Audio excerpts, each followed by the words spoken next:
And so that's why the senior center is named after her. We're actually in the gathering room here of the senior center, and we've got some beautiful artwork. The Arts Commission with our city, they went ahead and bid that out and looked at different artists, and isn't that fabulous? Beautiful. It's fantastic, artwork. and a nice cozy fire to sit next to here, Yes. and great place for folks to get together and chat and catch up on things. And it's a little quiet right now. We're in the after hours. The senior center closes at 4. By the way, it's located right next to the Milpitas City Hall, so right next door. And there's a weight room, and there's a gathering room. There's a meeting room named after our fellow Rotarian Denny Weisgerber. And there's a mural in here as well that has depictions of some of the city founders and city leaders, and great place for folks to come, discover, and enjoy. It's one of the jewels that we have here in Milpitas. Absolutely. So, Todd, you and I talked about the future of our shows, and we might be going more off-site and looking at different places in Milpitas that are attractions, and why it's a great place to come and live and raise your family. Well, we've been talking with a lot of the city leaders, folks involved behind the scenes as well, and what makes us a great place to live. We thought, as opposed to just talking about it, let's get out and show some folks some of that as well. So this is our first effort with that, and the Senior Center is a great place to begin. Great, and I hope you folks enjoy the time that we're having here, and come on down and see the Senior Center. There's a nominal fee to join the membership, and they also have, like I said, they have an auditorium that can be rented out. They have senior classes here for seniors. Lots of game boards. I saw a couple ping pong tables back there. Table tennis. That should be a lot of fun. Well, there's plenty to do here, and so folks ought to come on down, visit, check it out. It's a great place to be. A lot of fun, a lot of activity going on. Yep. Well, we just talked before the show began. Interest rates have fallen. They have. And my first question to you before we aired was, is that brought up some refinance activity? Has phone been ringing? You said when rates get below 5%, that's pretty much the sweet spot where that's been the benchmark here recently, is under 5%, and we're back in that range again. Even the jumbo conforming loans, the higher balance loans from 417 up to 729, those are in the 4s right now. And the conforming loan is about 4.5% with no points. And so those are the best rates we've seen since the end of last year. So I had 4 open houses this past weekend, lots of activity, sold 2 of them, and I'm wondering if that's attributable to those lower rates. I think maybe that's driving some buyers back in the market. Well, it certainly helps with the affordability of the monthly cost of owning a home, so that definitely helps. And part of it, we know that it's seasonal. We've had great weather, and again, Milpitas is a great place to live because of the weather and the amenities that we have here. And so typically in the spring we'll start to see some of that activity pick up as well. But the affordability piece of it definitely helps out. The refinance activity I've seen increase as well. Our show today, we're also exploring a little bit of the short sale process. We are.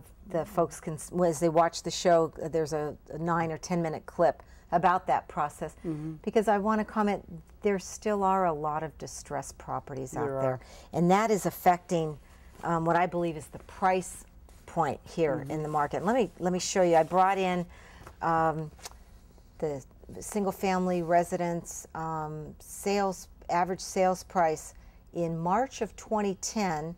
It was $528,775. Today it has dropped to $507,479. And the median price a year ago in March of 2010 was $500,000 even. Today's median price is $436,000. That's a single family home. So we had talked earlier about maybe a double dip in pricing. And I do think that I tell sellers this year it's been about a $50,000 hit, and I'm making those adjustments with the sellers. And part of that, I think, may be attributable to a year ago we had the tax credit that was available for folks. First-time home buyer, $8,000 credit when they bought a home. And we saw a lot of activity in the early part of the spring heading up to that April deadline last year.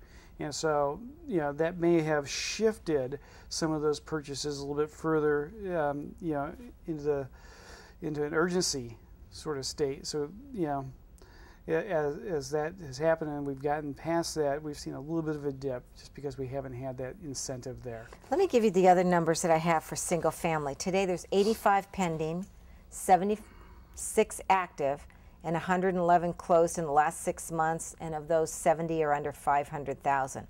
So low inventory still, actually.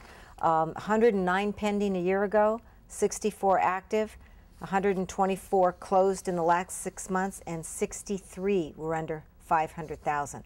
So see, versus the 70 now, 500, you can see that price, the activity's there, right, but there has been that double dip. Let me tell you about the condo market.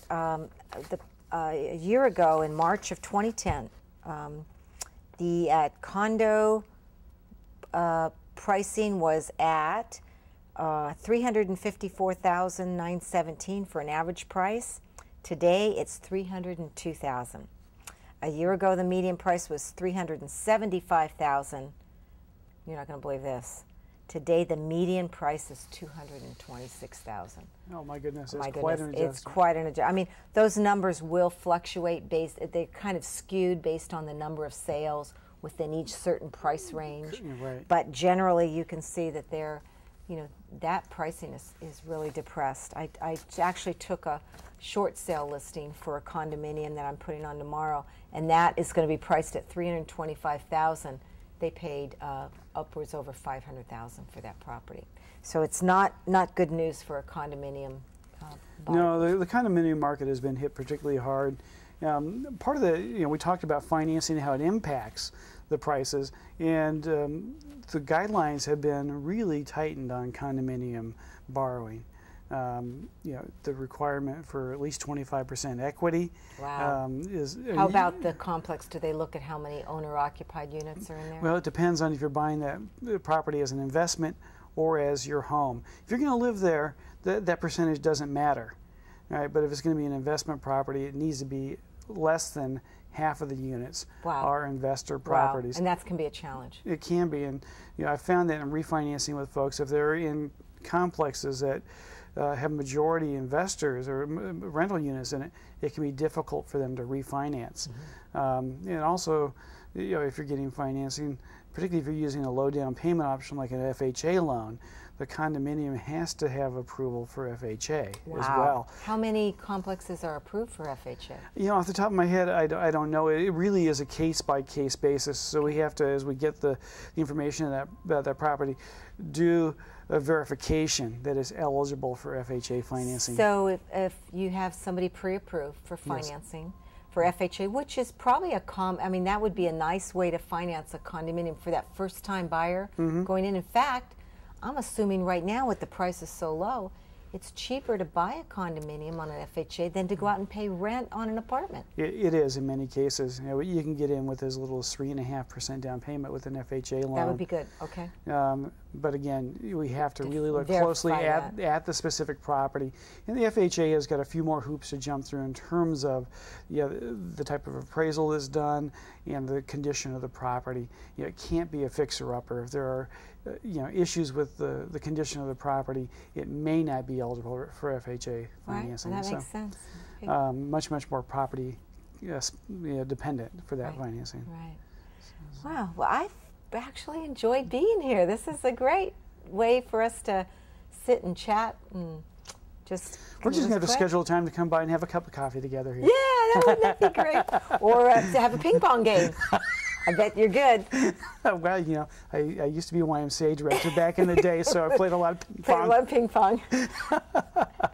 Well, I guess I don't have anything to add today. I think we've gone through the statistics and talked a little bit about the market, and I've really enjoyed today's show. And I hope folks stay on and watch the short sale video that we have that explains that process a little bit better. And so we'll be back with more of Milpitas with the future editions.